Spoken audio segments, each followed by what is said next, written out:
You want to work on their self-esteem because these bullies are trying to beat them down. Dr. Ricardo Fermo is a renowned Low-Country child and adolescent psychiatrist and says counseling your children begins in the home because the cold hard truth is bullying is likely to happen.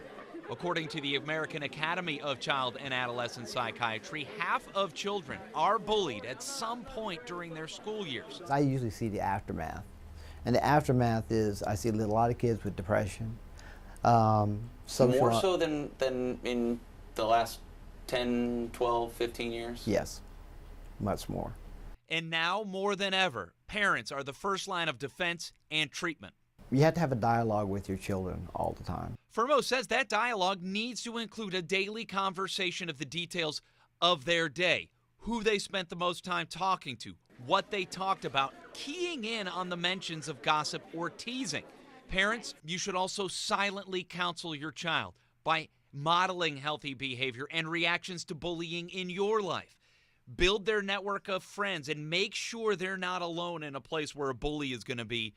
And finally, teach them coping skills and let them know how to stand up to bullies. That doesn't mean to retaliate and fight, and because some parents will say, well, in the real world, if somebody pushes me, we push back.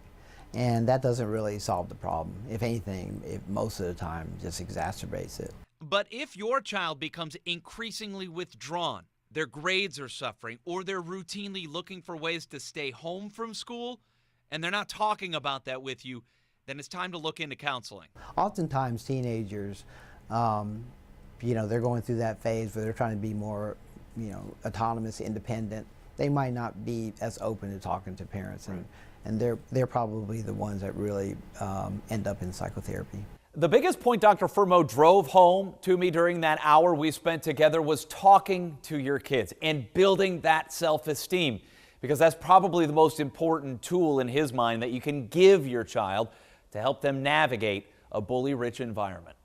Brad Franko, News 2.